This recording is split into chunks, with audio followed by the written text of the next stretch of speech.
Welcome to the National Geographic Seabird. I'm Cindy Manning, the expedition leader, and this week we're expecting to see some pretty amazing things.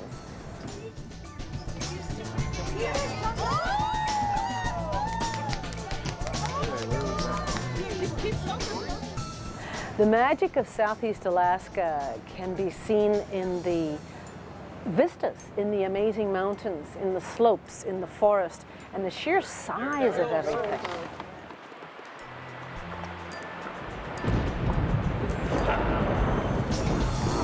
I'd say one of the fascinating aspects of being here in Southeast Alaska is being in a place that's still truly wild. And we see animals doing what they've been doing for hundreds of thousands, if not millions of years. We're starting our expedition in Juneau, the capital of Alaska, and we're looking forward to having an excellent week. Once again, welcome to the National Geographic Seabird.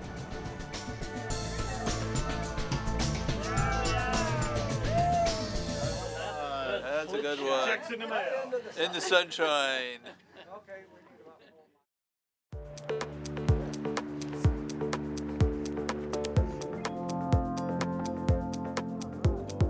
What fun, we're here. It's Tracy Arm, an amazing fjord. And this has some of the most stunning topography anywhere in Southeast Alaska. And of course, we're here to see the mighty South Sawyer Glacier. There it is in all its glory. So this is an actively calving glacier in catastrophic retreat. It's still backing up rapidly, which means it's calving off lots of bergs, and particularly big bergs, big blue bergs. The only difference that we see in this blue ice is that the pressure has squeezed out cracks and air bubbles. So in that sense, it's pure ice. But once the clear, bubble-free ice is thick enough, then as sunlight shines into the ice, the different wavelengths, the different colors interact in different ways. So the yellow and the red tend to get absorbed by the ice, converted into heat. Blue is a higher energy wavelength, so it's better at bouncing. And because it bounces more, it's more apt to bounce back out of the ice and strike our eyes, and hence the blue color. Whoa, there it is. Oh, great one. Oh my gosh. I just thought I'd show you this image right here. We have a fine view of the Sawyer Glacier, and here are a couple of photographs from different times, 2003 and 2010. It's more or less this view that we have right here. So you can see how dramatically this glacier is retreating. It's not so much the backing up of the end, I mean that's what we call retreat, but the main way that the glaciers in Alaska are disappearing is a decrease in volume. And on average, throughout all of Alaska, the glaciers are all shrinking about 6 feet per year. So they're really thinning out dramatically. Underwater calving, there it is right there. Oh. Wow, cool. There it goes.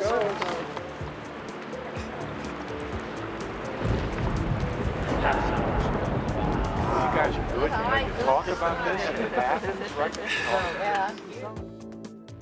Looks like a female and a fairly old pup there. You see the seal that's a little closer to us. So these seals are born here on the ice between May and about now. This is the end of the pupping season. And of course, there's nothing cozier than an iceberg to be born onto. You know, it's a great way to start your life. Of course, the seals come here for protection. There's no way that a land predator like a wolf or a bear could get to them. The harbor seals in general in Southeast Alaska, their numbers are dropping significantly. They seem to be highly dependent on places like this, and yet even in the safest icy areas like Glacier Bay, numbers are dropping very rapidly. Again, nobody knows why. One of the things that we worry about as all of the glaciers in Southeast Alaska continue to retreat, in part due to climate change, is that this valuable breeding habitat will no longer be available to the seals. So that should have significant impact on their numbers.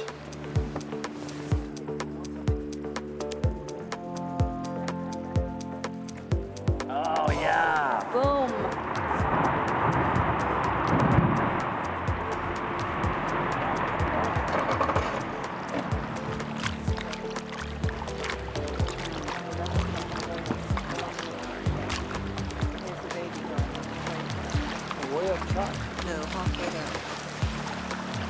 They're really well camouflaged now with the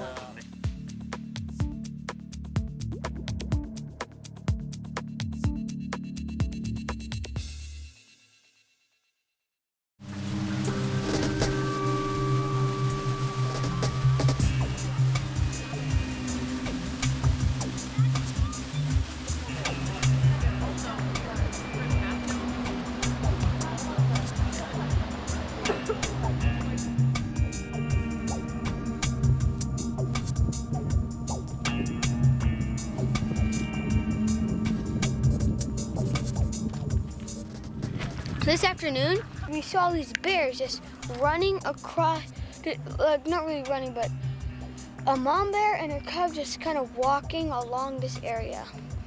It was cool. They're brown, and they're like a really deep brown, and they look like chocolate. This has been a really wonderful start to our first full day here in Southeast Alaska. We've had a sow and 2 cubs at our first landing, brown bears here in Williams Cove. What a great start. You are in a temperate rainforest. This has a preponderance of evergreens, Sitka spruce, and western hemlock.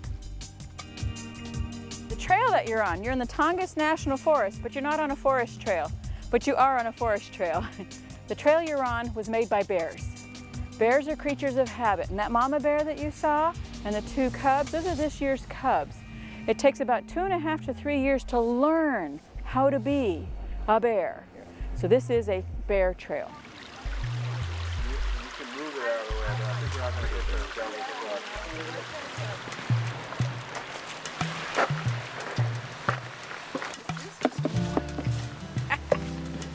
A bee comes to a lovely rose, but what comes to a stinky odor of a yellow flower? Flies and beetles. These are fly-pollinated and beetle-pollinated plants. Skunk cabbage, indeed. And why is it called skunk cabbage?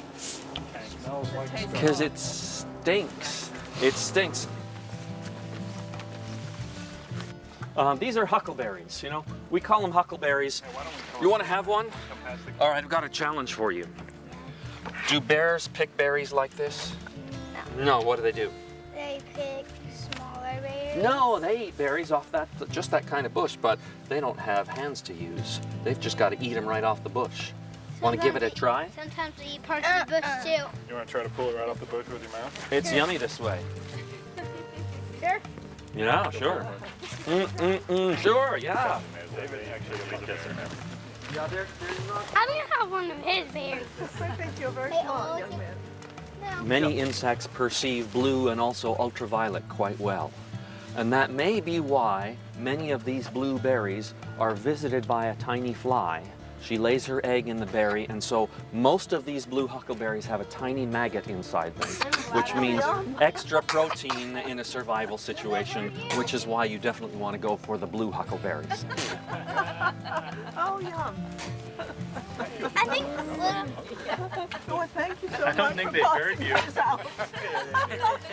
Concentrating on other things. Should we move on and leave these bears to their feast, Yeah, or are they let's going? do that. Yeah. Okay.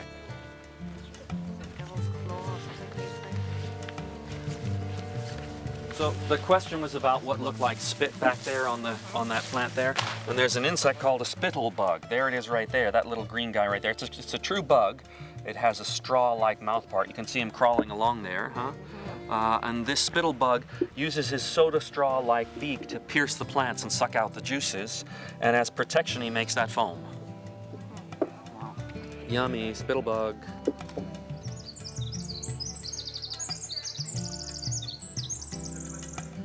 Wicked. As he fell backwards. As he fell backwards. Mighty yummy. Want to try it? No, Joe wants to try it. Here, give us a kiss. You're awesome. Oh, I love it. Who eats those besides you? So lovely. Of course. Oh, he's looking at you. No. Look at that. Tastes a lot like chicken, but slimier. This is a banana slug, the famous banana slug. If you go further south, you can find them that are quite yellow. The ones that we have here in Southeast Alaska are a little bit more ripe. They have black spots on them. And I they think insert. you woke him up. Oh, yeah, he does seem to be a lot He's more active. really active now. He's going to turn into a prince any second now. There you go. And they insert the poisonous spines 'Cause you licked it. after they extend the eyes. It's like, hello, lady. Hey, honey. It's gorgeous.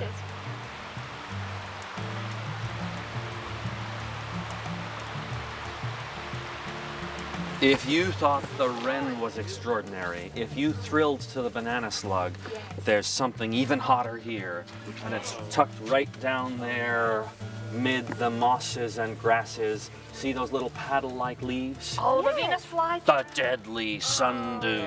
They're becoming really Little paddle-like leaves with red hairs on them, each hair of which is tipped with a little drop of goo, sort of like slug slime. And this is a carnivorous plant. They grow here in muskeg, an area dominated by sphagnum moss, because the soil is so impoverished that plants are desperate enough to snatch fertilizer out of the air.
So we were cruising along the shoreline of Baranof Island this morning. We went into a beautiful little bay. And why do we do that? Because we can and because it's beautiful. And we found a gorgeous little bay with a brown bear grazing along a stream.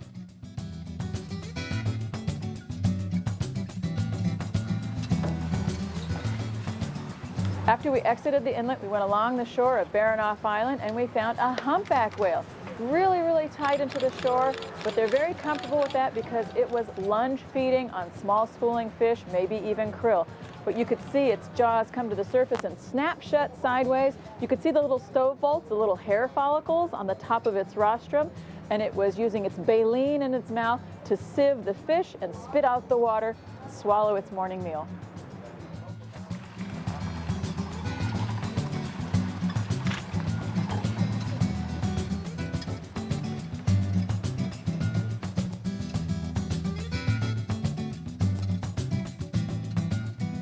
What a fantastic morning we've had.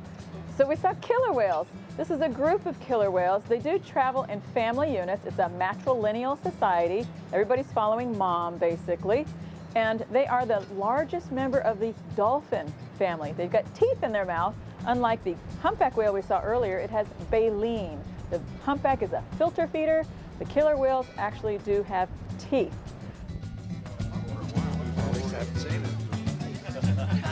They'd be pointing it out on the speaker. It's always exciting to see killer whales. You never know where you're going to find them. You never know what they'll be doing, if they're going to stay around, if they're going to run away from you, and if they're going to be fishing and they just have other things on their agenda. So this is really special to, first of all, be able to find killer whales, and then to find such a cooperative group to be able to watch killer whales.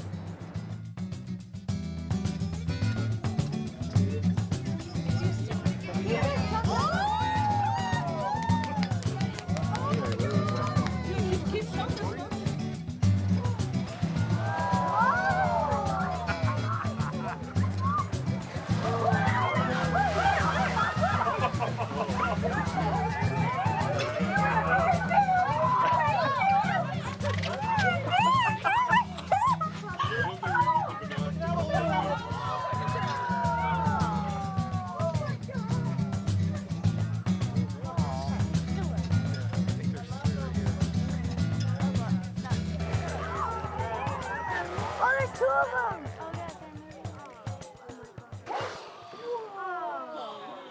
That scared me.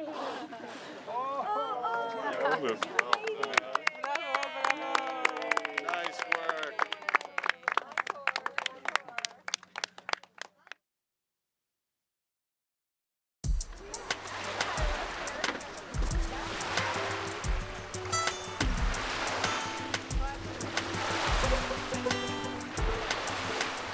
Okay, we're just about ready to head up the Lake Eva Trail behind me here. This is a trail along a salmon stream that drains down to the beach. Not only are there salmon there, but where there are salmon, there are also bears. So that's a possibility. And in addition to that, we have an old growth forest that we'll walk through to get up the trail. No, there! There!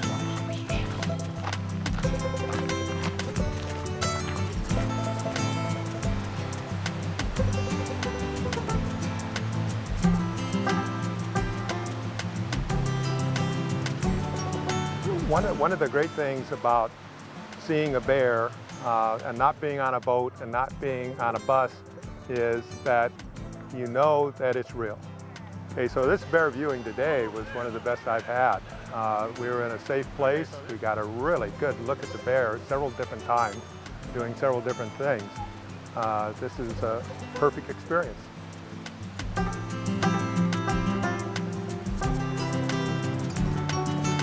And you can see that it really had an impact. The kids were jumping up and down, moving back and forth, trying to get the best view that they could, chattering. I thought it was wonderful.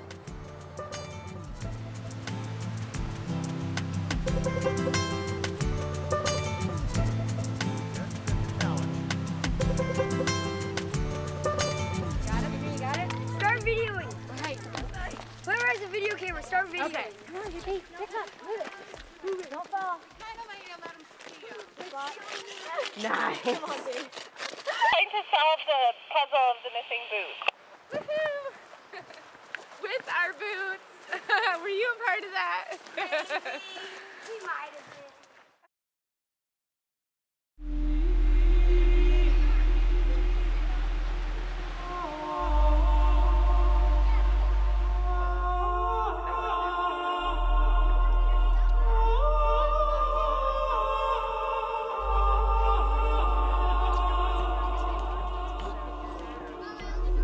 Really nice.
In the sunshine. There's another one out there.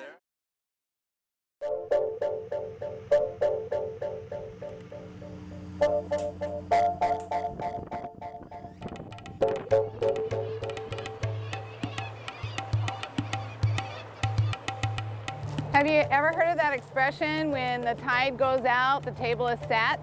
That for the intertidal? Well, it's kind of the opposite here, because when the tide comes in, it's bringing in all of those, the salmon and the other fish, and it's like this rich smorgasbord of food, and the animals have timing.